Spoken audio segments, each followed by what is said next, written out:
Hello everyone in the VC and elsewhere on YouTube. It's Matt and I'm doing a contest entry, and this is for North Carolina Vinyl Picker, who I only found out about his channel a couple of days ago. He's doing a push for 200 subs contest. And Sam St. John, another great channel on the VC. I had only heard about Sam's channel probably a couple of weeks ago. Sam himself has a contest that's going on. I think it's still ongoing that I entered, and I heard about that from someone else that I was subscribed to making an entry. Anyway, Sam made an entry just a few days ago to North Carolina Vinyl Pickers 200 sub push contest. It's a easy, fun, simple contest. Runs till April 1st. You go to North Carolina Vinyl Picker, you subscribe, let him know you made a video, and he wants you to show 5 albums or CDs, I guess, with a musical instrument on the cover, and that's it. And he said the winner will get a musical box, a box of musical items. So I guess some records or musical related things there. So just a fun contest. So 5 albums with musical instrument on the cover, and damned if Sam St. John, one of the first albums I thought of, and in Sam's entry, he used that. So I won't use that, but there's one, obviously. And I also thought of the things that, the obvious choices, but I didn't want to go with those because I figure a lot of people are probably going to use those in their entries. So I'm not going to use those.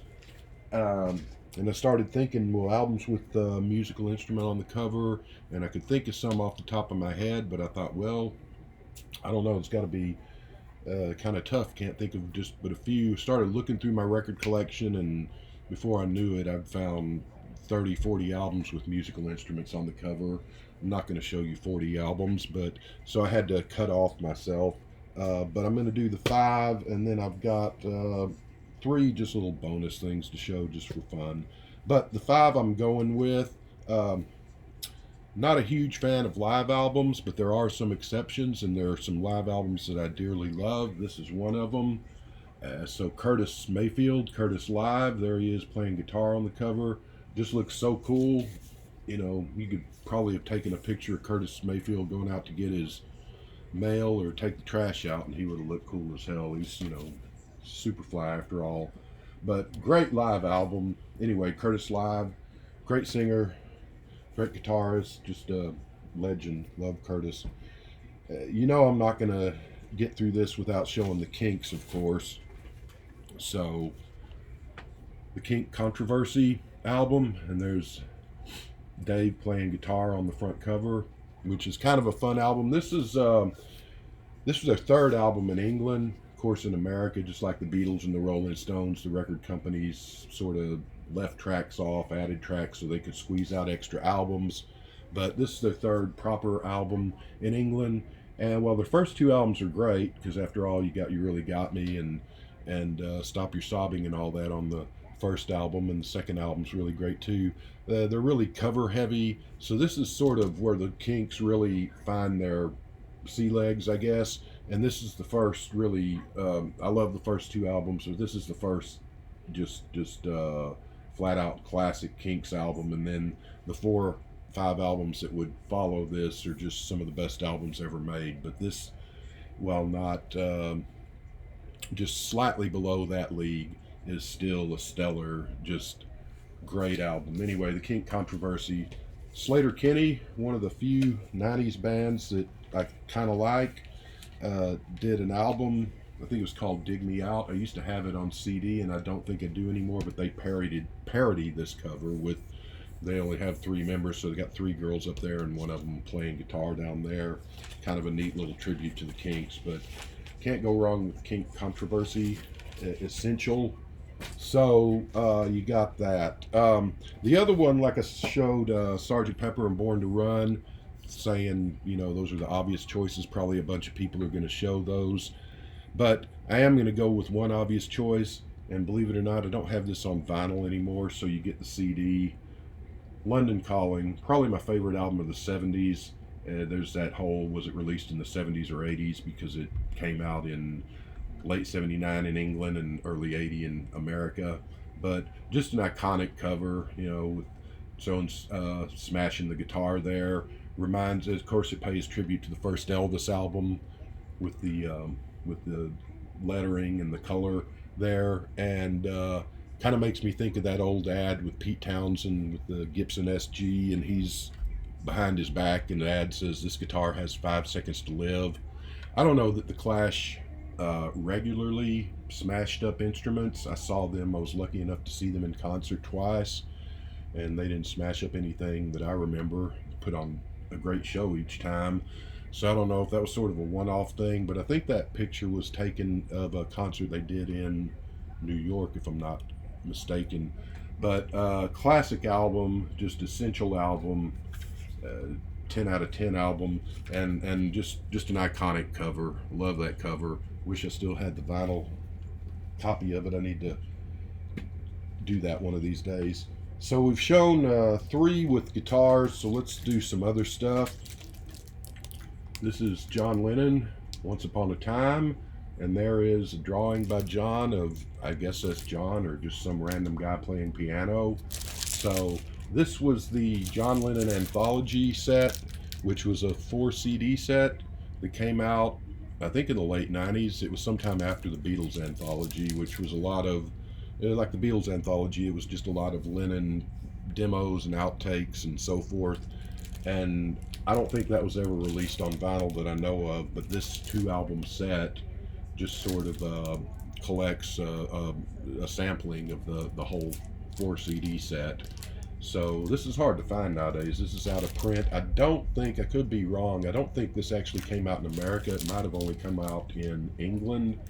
But yeah, it's a good album. It's a fun album, but kind of a neat cover. It's pretty pricey if you run across it nowadays. The other one, with the Clash, I wanted to, here's a little addendum just to go along with London Calling. That is an interview picture disc. There's Joe Strummer on that side, and Jones, and so that's just an interview with those 2 picture discs that I picked up. And I've had this thing for 30 years or more, and ran across it when I was looking for records with instruments on the cover, and I don't believe I've ever put this on and listened to it, so probably need to do that soon and get some words of wisdom from the late great Joe Strummer. Country music, I'm not a huge fan. Like a little bit of Johnny Cash, don't like much else, but I do like, when I'm in the mood, some of that old, way old stuff from the 20s and stuff. The Jimmy Rogers, the Singing Brakemen, and the Carter Family and stuff like that, when I'm in the mood. Anyway, this is sort of along those lines. This is Charlie Poole and the Highlanders, the 1929 complete Paramount and Brunswick recordings. So this is a fun stuff. This was a record store day buy of, I don't know how many, 6-7 years ago. It's on the Tompkins Square label, which is kind of cool. That's a current label that releases old recordings, re-releases old recordings. Kind of like the label because it looks like the old 78 labels, the old Vocalion, and I think that's how you say that, and those old 78 labels from the 20s and 30s and stuff. It comes with a poster. And have you ever seen the movie Oh Brother, Where Art Thou? The Coen Brothers movie with George Clooney, which if you haven't, you should. It's just hilarious. But the music that was in that movie, that kind of music, this is sort of along the lines of that sort of music. So that's the 5. Wanted to show real quick just 3 others just for fun. Sly and the Family Stone, live at the Fillmore East. This was also, I believe, a record store day pickup. I'm pretty sure it's on colored vinyl, a double album. I think it came out on just regular release later, but there's Sly and the band. And again, if you get live Sly and the Family Stone, it's hard to go wrong. They were just an incredible live band. This is a fun one that I got from Sundazed Records 10, 12 years ago. Busting Surfboards by the Tornadoes. Surf music, it's okay. It's not bad. It's nothing great musically, but just sort of a fun cover there of them on the beach with all their guitars, saxophone, bongos, some girls thrown in there for good measure, and a surfboard. So fun album. And last not least, ran across this when I was looking, and Jerry Southern meets Johnny Smith. This is a fun record that I had never played until a couple of days ago. I got this at a garage sale several years ago. Just was going somewhere and saw a garage sale sign, pulled down the street, looked around. They had some records. This was like 50 cents or a dollar. I don't remember. I think the cover's really cool. That's why I picked it up. I've heard of both of these people, but I didn't know anything about them at all. It's sort of jazz, she's sort of a torch singer, easy listening type music, the kind of stuff that my parents would have liked. I mean, they may have had this album for all I know. It came out back in the '50s sometime, but I played it. It's pretty good, pretty fun stuff. Not the type of thing I'm going to play all the time. She's a good singer. He's a really good guitar player.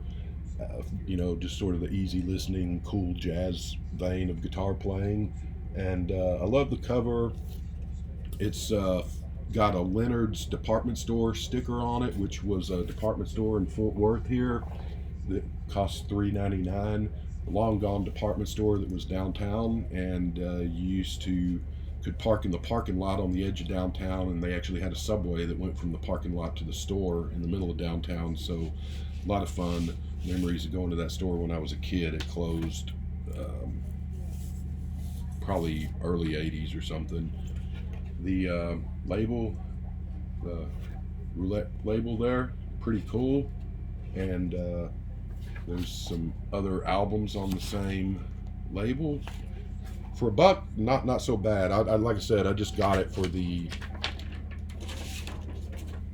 cool cover picture mainly, but 8 years whatever later, I finally got around to listen to it. It's split, not in the best shape, but the record is nice enough and plays well enough. So there you go. So North Carolina vinyl picker. Like I said, you've got a couple of weeks to get an entry in. Go over there and help him get his sub count up, and check out some of his videos. I checked out some. He's got a good channel. Check out Sam St. John's channel. Good stuff there too. And that's it. Hope everybody has a good day, and I'll be back with some more videos whenever I'm back.